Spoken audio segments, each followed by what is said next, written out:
Hello everyone, कैसे हैं आप सभी। तो ये हमारी जो हम कर रहे हैं अपनी क्लास 7th की हिस्ट्री,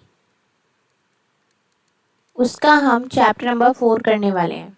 ठीक है, 3 चैप्टर ऑलरेडी आपके हो गए हैं। लास्ट 3rd चैप्टर में हमने 12 to 15 सेंचुरी के बारे में पढ़ा था। ठीक है, आज जो हम करेंगे वो है आपका 16 to 17 सेंचुरी, जिसमें हम पढ़ेंगे अपना मुगल का क्या क्या दौर रहा उस टाइम पर, इनका किस तरीके से राज्य रहा, साम्राज्य रहा, मुगल कौन थे, ये सारा कुछ आप डिटेल में इस चैप्टर में पढ़ेंगे। मैं आपको बता देती हूँ, हम सीटेट के एग्ज़ाम की प्रिपरेशन कर रहे हैं दिसंबर के लिए, जो आपका होने वाला है। और अगर आप फर्स्ट टाइम दे रहे हैं तो भी, और अगर आप उससे पहले दे चुके हैं एग्ज़ाम, फिर भी आपके लिए ये सारी वीडियोस देखना बहुत ज़्यादा इम्पॉर्टेंट है। तो आप ये ज़रूर देखिएगा। डिस्क्रिप्शन में आपको बाकी की वीडियोस का भी लिंक मिल जाएगा, और जो पीवाईक्यू की सीरीज़ मैंने कराई थी वो भी आपको मिल जाएगा। आप वहाँ से देख के पीवाईक्यूज भी हैंड टू हैंड अपने रिवाइज करते हुए चलिए, जो आगे आपके लिए काफ़ी हेल्प करेंगे। पेपर 2 में आपको कराती हूँ, पेपर 2 सोशल साइंस की मैं आपको पेपर 2 की प्रिपरेशन कराती हूँ। History, geography, polity complete. ठीक है, तो अगर आप दिसंबर के लिए प्रिपरेशन कर रहे हैं तो आप हमारे साथ जुड़ सकते हैं। चलिए चैप्टर को स्टार्ट करते हैं। The Mughal ruling as a large territory as the Indian subcontinent with such a diversity of people and cultures was an extremely difficult task for any ruler to accomplish in the Middle Age। अगर हम middle age की बात करते हैं तो इस उपमहाद्वीप के लिए हर जो भी कोई रूलर आया उसके लिए बहुत ही एक तरीके से डिफिकल्ट टास्क रहा यहाँ पर राज्य करना, क्योंकि यहाँ कितने लोगों में बहुत ज़्यादा डाइवर्सिटी है, अलग अलग तरीके के लोग हैं, अलग अलग भाषाएं हैं। आप समझ ही सकते हैं कि इंडिया कितना डाइवर्सिटी है यहाँ पर, तो कल्चर अलग है, लोग अलग हैं। तो ये काफ़ी मुश्किल था किसी भी ये रूलर के लिए यहाँ पर राज करना। Quite in contrast to their predecessors, the Mughal created an empire and accomplished what had hitherto seemed possible for only short periods of time। From the latter half of the 16th century, अगर हम 16th century के half की बात करते हैं, they expanded their kingdom from Agra to Delhi. इन्होंने क्या किया, अपने साम्राज्य को आगरा से लेकर दिल्ली तक फैलाया। Until in the 17th century they control nearly all the subcontinent. और उसके जो 17th सेंचुरी तक इन्होंने आसपास के साम्राज्यों को भी अपने में मिला लिया। They impose structures of administration and ideas of governance that outlasted their rule, leaving a political legacy that succeeding rulers of the subcontinent could not ignore। इन्होंने अपने राज्य के लिए जितने भी सारे आपने रूल्स बनाए थे, या जो भी एडमिनिस्ट्रेशन के जितने भी आइडियाज़ ऑफ गवर्नेंस थे, वो सारा कुछ इनके पतन के बाद भी वो चीज़ें रहीं।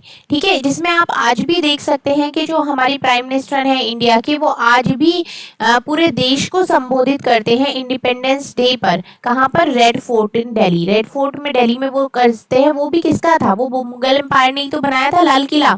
ये रहा, आप यहाँ पर देख सकते हैं। तो जो उनकी धरोहर थी वो आज की डेट में भी चली आ रही है। ये यहीं पर इन्होंने ये बताया गया है। यहाँ पर आज भी ये दिल्ली के वो प्राइम मिनिस्टर हमारे देश को संबोधित करते हैं।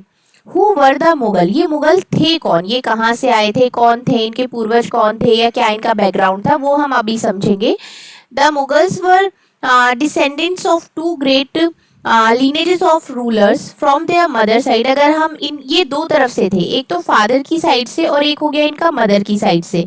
अगर आप फादर और मदर का देखते हैं तो मदर की साइड से इनका क्या था, दो बहुत ही महान वंशों के ये माने जाते हैं। जैसे कि अगर हम इनकी माता की बात करते हैं तो मदर साइड से ये थे चंगेज़ खान, जिनकी मृत्यु हुई थी 1227 में, जो कि मंगोल रूलर थे, who rule over parts of China और सेंट्रल एशिया के तरफ के पार्ट्स पर उन्होंने राज किया था। अगर इनके फादर की साइड से हम बात करते हैं, they were the successor of Timur, जिनकी मृत्यु हुई थी 1404 में, the ruler of Iran, Iraq and modern day में आज की डेट में हम उसको तुर्की कहते हैं। तो ये उस टाइम के वहाँ के राजा थे।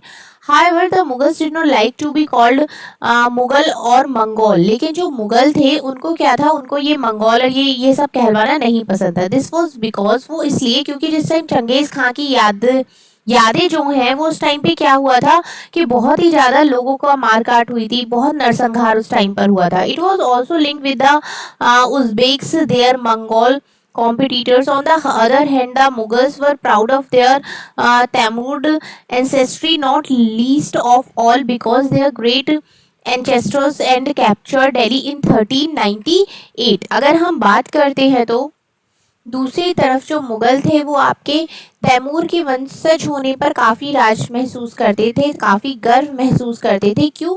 क्योंकि उन्होंने 1398 पर दिल्ली पर राज किया था। अब अगर हम आगे देखते हैं, they celebrated their genealogy pictorially, each ruler getting a picture made of Taimur and himself. उन्होंने जो अपनी वंशावली का जो प्रदर्शन किया था वो पिक्चर बनवा कर किया था, तो हर मुगल ने भी उनके साथ पिक्चर बनवाई थी।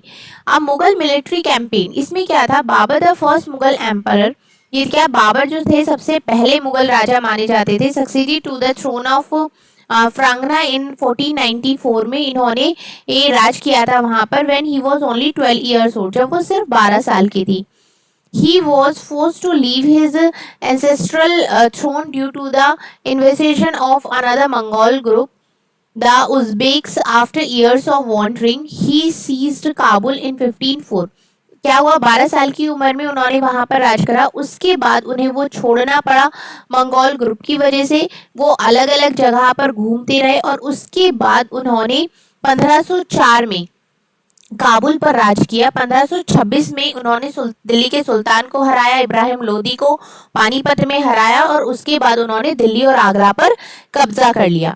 यहाँ पर आप देख सकते हैं, ये है आपका military campaign Akbar and Aurangzeb के टाइम पर। यहाँ पर पूरे इन्होंने इतने सारे पोर्शन पर इनका राज था।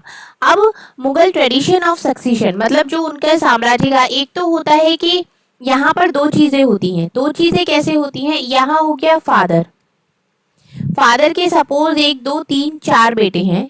एक तरीका तो ये होता है कि उसकी जितनी भी जायदाद होती है वो सिर्फ उसके बड़े बेटे को मिलती है। दूसरा तरीका ये होता है कि जो फादर की जितनी भी प्रॉपर्टी होती है वो चारों बेटों में बराबर बांटी जाती है।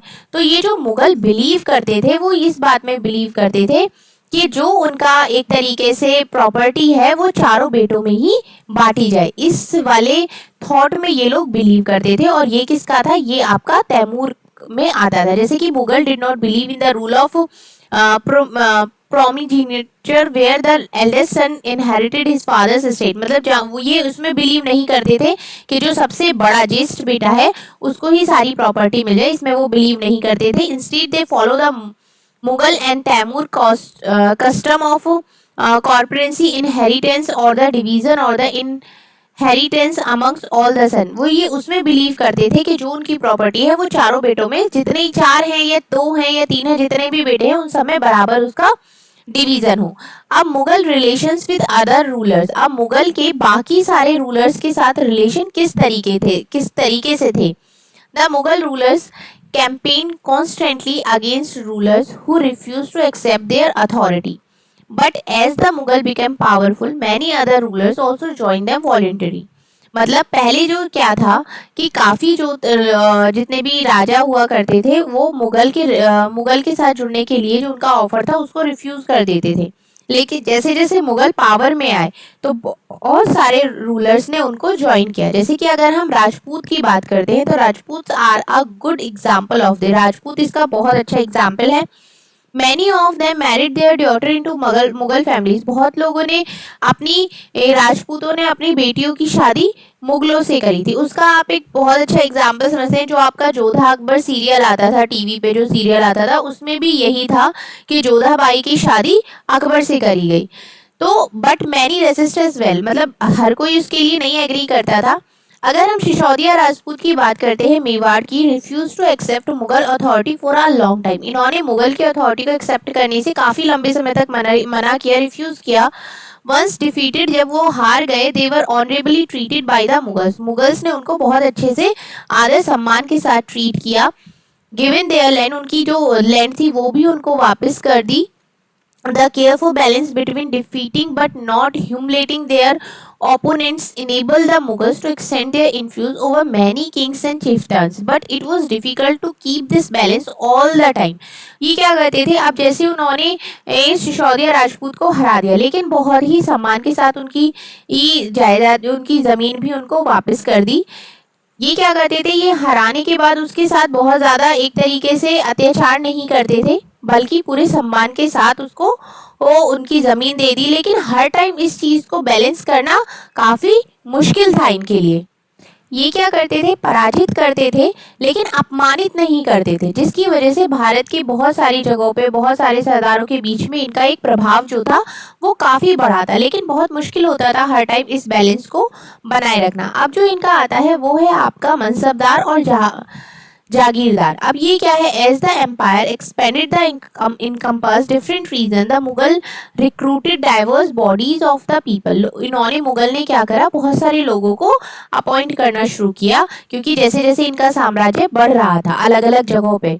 From a small nuclear to Turkish noble, they expanded to included Iranian, Indian, Muslim, Afghan, Rajput, Maratha and other groups। जैसे स्टार्टिंग में तो ये तुर्किश थे ही थे, लेकिन उसके बाद इन्होंने जो अपना साम्राज्य बढ़ाया उसमें इन्होंने ईरानियंस को भी इंक्लूड कर लिया, इंडियन मुस्लिम भी इंक्लूड हो गए, अफगान भी इंक्लूड हो गए, राजपूत भी हो गए, मराठास भी हो गए, और भी काफ़ी ग्रुप्स थे जो इनके साथ जुड़ गए। Those who join Mughal service were enrol and mansabdar. जो कि इनकी सर्विस को ज्वाइन करते थे उसको ये क्या टाइटल देते थे, उसको ये बोलते थे मनसबदार। क्या होता था वो, mansabdar. The term mansabdar refer to an individual, ये उस इंडिविजुअल को रिफर करता था who holds the mansab meaning a position और अ रैंक। जो कि जिसको एक पोजीशन या रैंक दी जाती थी उसको क्या कहा जाता था, उसको मनसब कहा जाता था। It was a grading system use by the Mughals to fix. ये क्या था, एक ग्रेडिंग सिस्टम था जो मुगलों के द्वारा फिक्स किया जाता था। अगर हम नंबर 1 की बात करते हैं तो उसमें आ जाता है आपका रैंक, दूसरा आ जाता है आपका सैलरी, तीसरा आ जाता है आपका military responsibilities. Rank and salary were determined by the numerical values called Jat. अब जात का क्या होता था कि द हायर ऑफ जात, जितनी जात ज़्यादा होती थी द मोर प्रेस्टिजियस वो noble position in the court, उसको कोर्ट में भी अच्छी पोजीशन मिलती थी और उसको सैलरी भी अच्छी मिलती थी जिसकी जाति ज़्यादा होती थी। मतलब जैसे कि एक जाति के लोग हैं वो ज़्यादा है, दूसरी जाति के लोग हैं वो कम है। सपोज इस जाति के लोग हैं वो 20 हैं, इस जाति के लोग जो है 5 हैं, तो इनकी वैल्यू ज़्यादा हुई तो कोर्ट में भी इनको स्थान ज्यादा मिलेगा और इनको सैलरी भी ज्यादा मिलेगी। ये वाली बात यहाँ पर हो रही है। The mansabdar military responsibilities require him to maintain a specific number of sawar and अब क्या था, जैसे जैसे उन्हें मिलिट्री की रिस्पॉन्सिबिलिटी सौंपी जाती थी उसी के अनुसार वो क्या करते थे, उसी के अनुसार वो घुड़सवार भी रखते थे। The mansabdar brought his cavalrymen to receive review, got them registered, their horses branded and they receive money to pay them as a salary। तो ये क्या करते थे कि अपने ये घुड़सवारों को खरीदते थे, रिव्यू करते थे, उनको रजिस्ट्रेशन करते थे, दे हॉर्सेज, उनके हॉर्सेज की देख रेख करते थे, उनसे पैसा लेते थे और उनको एज अ सैलरी देते थे। Mansabdar receive their salaries as revenue assignments, जिसको जागीर कहा जाता था, विच वर समवॉट लाइक इक्कत, उसको क्या कहा जाता था, इक्कत के जैसे होता था वो। जो मनसबदार थे उनको जो अपना वेतन मिलता था वो क्या मिलता था, वो भूमि के रूप में, जो राजस्व की भूमि थी उसके रूप में उनको अपनी सैलरी मिलती थी, जिसको क्या बोलते थे, जिसको जागीर बोलते थे।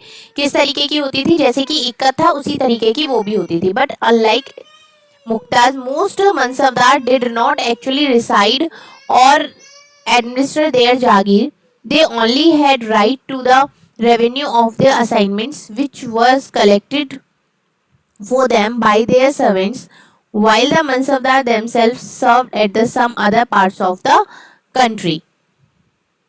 मनसबदारों के पास अपनी जागीरों से राजस्व एकत्रित करने का ही अधिकार था और ये काम भी जो था ये काम उनके लिए उनके सर्वेंट करते थे, बल्कि वो कहीं और कंट्री में किसी और जगह पर सेवारत हुआ करते थे।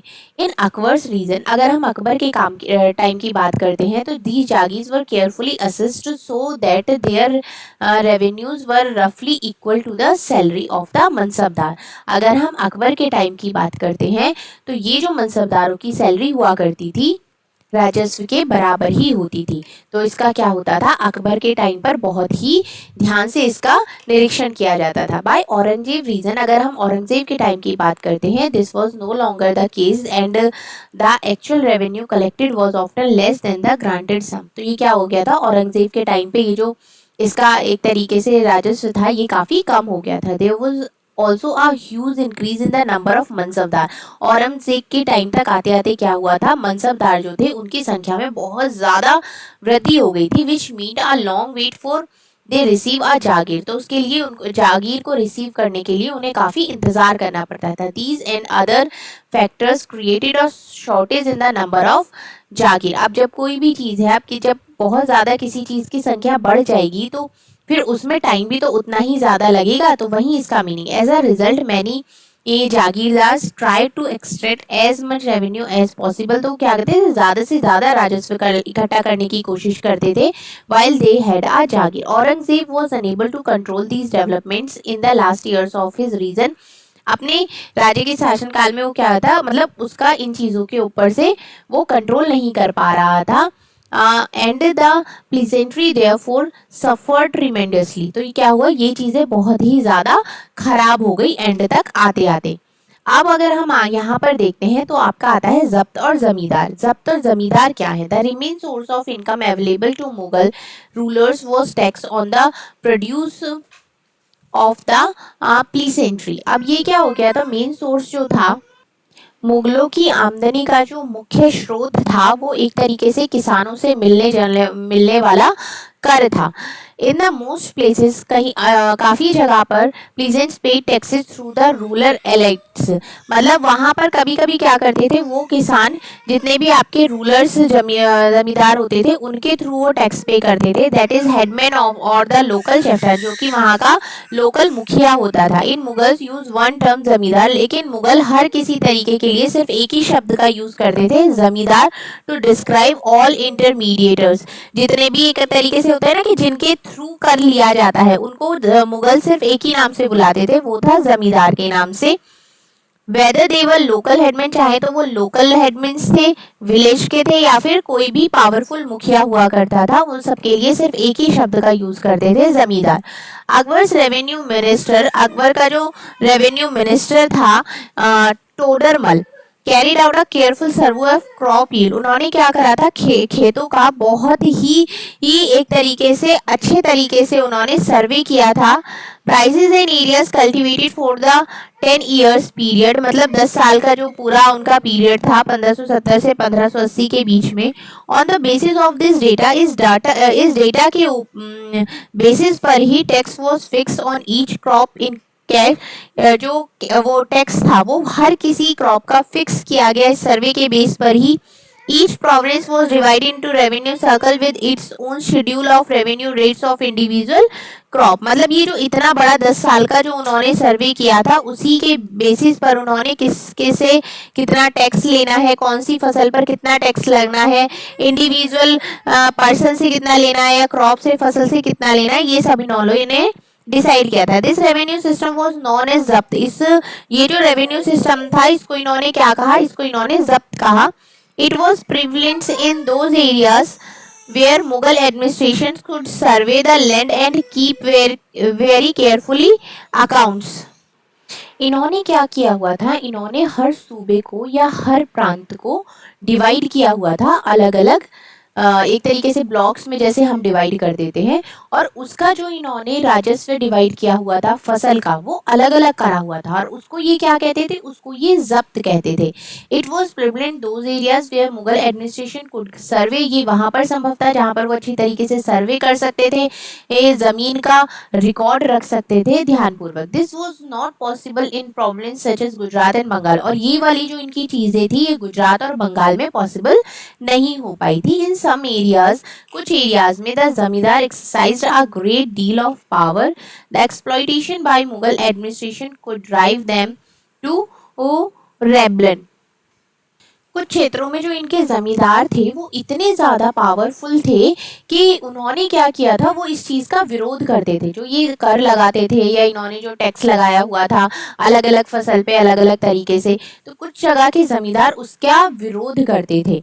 Sometimes zamindar and pleasant of the same caste का, कुछ जो जमींदार हो गए और किसान हो गए सेम जाति के सेम तरीके का, तो ये क्या करते थे, दोनों मिलके विरोध करते थे उस चीज का। These pleasant revolts challenge the stability of Mughal empire from the end of the 17th century. और 17th सेंचुरी के एंड में इन्होंने उसको चैलेंज भी किया था, मतलब बाकी सब लोगों ने मिलकर मुगल एम्पायर को चैलेंज भी किया था। अब इसमें यहाँ से एक बहुत ही आपका इंपॉर्टेंट क्वेश्चन बनता है, वो आपका क्या है, अकबरनामा या फिर आईने अकबरी। अब ये क्या चीज आपकी होती है, आपको पता है कि अकबरनामा किसने लिखवाया था, अकबर ने ही लिखवाया था। ठीक है, अकबर ने ऑर्डर किया, अपने क्लोज फ्रेंड्स को बुलाया, अबुल फजल को, to write a history of his region. उसने उसको बोला कि जो हमारा साम्राज्य है, ये जो सारी चीजें हैं, तुम इसके ऊपर किताब लिखो। जो अबुल फजल था, उसने उस किताब को 3 पार्ट्स में लिखा, 1, 2 एंड 3। ठीक है, उसका जो उसने नाम दिया, वो उसका नाम उसने दिया अकबरनामा। जो फर्स्ट वॉल्यूम था, उसमें अकबर की जितने भी ये पुराने पूर्वज हो गए, उन सब के बारे में, उसकी बैकग्राउंड हिस्ट्री के बारे में बताया गया। जो उसका दूसरा पार्ट था, ये फर्स्ट में तो ये हो गया, सेकंड वॉल्यूम में क्या था, अकबर के बारे में, अकबर के साम्राज्य के बारे में ये सारा कुछ लिखा गया। जो थर्ड पार्ट था, उसको क्या, वो थी आपकी आईने Akbari. It deals with Akbar's administration.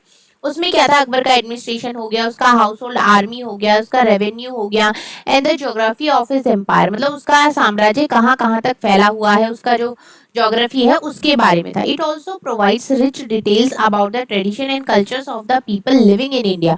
उस टाइम पे लोगों की क्या क्या कल्चर्स थे, ट्रेडिशंस थे, उसके बारे में भी इस बुक में डिटेल में लिखा गया है। The most interesting aspect about the Ain Akbari is its rich statistical details about things as diverse as crop yield, prices, wages and revenues. और ये जो इनकी बुक है आईने अकबरी, इसमें बहुत ज्यादा डिटेल्स में लिखा गया है, फसल के बारे में, आपकी खेती के बारे में, मतलब ये जितनी भी चीजें हैं इनके बारे में काफी डिटेल में इसमें आपको देखने को मिल जाएगा। अब Nurjahan influence in Jahangir court, अगर हम बात करते हैं, Mehrunnisa married the empire Jahangir. Mehrunnisa ने जहांगीर से शादी करी 1611 में, और उसको टाइटल मिला नूरजहां का। अब आपसे पूछ सकते हैं नूरजहां का नाम क्या था, Mehrunnisa. She remain extremely loyal and supportive to the monarch, मतलब उसके अपने साम्राज्य के प्रति काफी वफादार। As a mark of honour, Jahangir struck silver coins bearing his own titles on the side, on the other inscription of struck in the name of the queen बेगम नूरजहां। उन्होंने सिक्के उड़ाए, सिक्के पे एक तरफ अपनी चीजें लिखी, दूसरी तरफ नूरजहां का भी लिखा।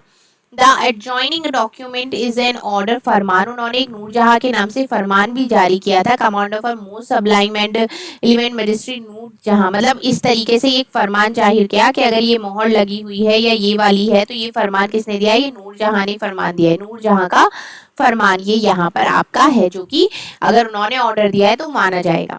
अब अगर हम यहाँ पर देखते हैं the Mughal empire in 17th century and after, अगर हम मुगल साम्राज्य की बात करते हैं तो वो 17वीं शताब्दी में और उसके बाद क्या रहा। The administrative and military efficiency of the Mughal empire led to great economic and commercial prosperity. और क्या था, अगर हम इसकी साम्राज्य की बात करते हैं या इसकी मिलिट्री की बात करते हैं, तो इन्होंने एक बहुत ही एक great economy and commercial prosperity खड़ी करी थी। इंटरनेशनल ट्रैवलर डिस्क्राइब्ड, इंटरनेशनल जितने भी ट्रैवलर्स थे वो इसको इस तरीके से इसका बखान करते हैं कि ये क्या है, ये यहाँ पे एक तरीके से कहते हैं ना, सोने की धरती उस टाइम पे भारत को कहा जाता था, वो ये चीज है। But these same visitors were also अपेल at the state of poverty, मतलब उन्हें गरीबी भी बहुत ज्यादा, गरीबी की यहाँ पर भी स्थिति थी। That exist side by side with the greatest opulence, the inequalities were glaring, मतलब क्या था, बहुत ज्यादा असमानता जो थी वो बहुत ज्यादा बढ़ने लगी थी। Documents from the 20th years of the Shahjahan reason inform us that the highest ranking Mansabdar were only 445 in numbers of a total of 8,000।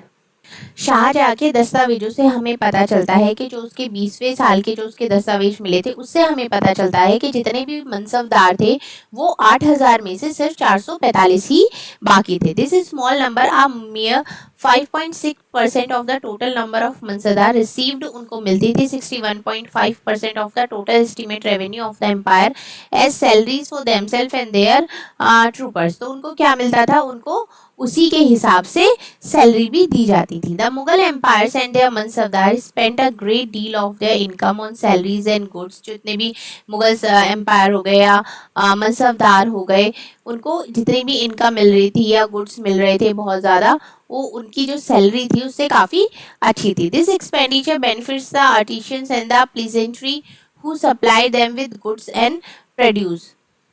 अब जितने भी मुगल हो गए या जितने भी मनसबदार हो गए, वो अपनी जो सैलरी थी उसका एक बहुत बड़ा हिस्सा जो था वो अपने शौक पर खर्च करते थे। तो उससे क्या होता था, उससे जितने भी किसान हो गए इन सारे लोगों को भी बहुत ज़्यादा बेनिफिट होता था। क्यों? क्योंकि भाई उनको कोई चीज़ पसंद आ गई, वो उन्होंने खरीद ली, तो उसकी पूर्ति के लिए वो और नई नई चीज़ें बनाते थे। किसान हो गई या ये सारी चीज़ हो गई, तो उससे क्या होता था, उससे उनको भी प्रॉफिट होता था। But the scale of revenue collection left very little for investment in the hands of the primary products, the peasant and the artisan. The poorest amongst them lived from hand to mouth and they could hardly considering investing in additional resources, tools and supplies to increase productivity.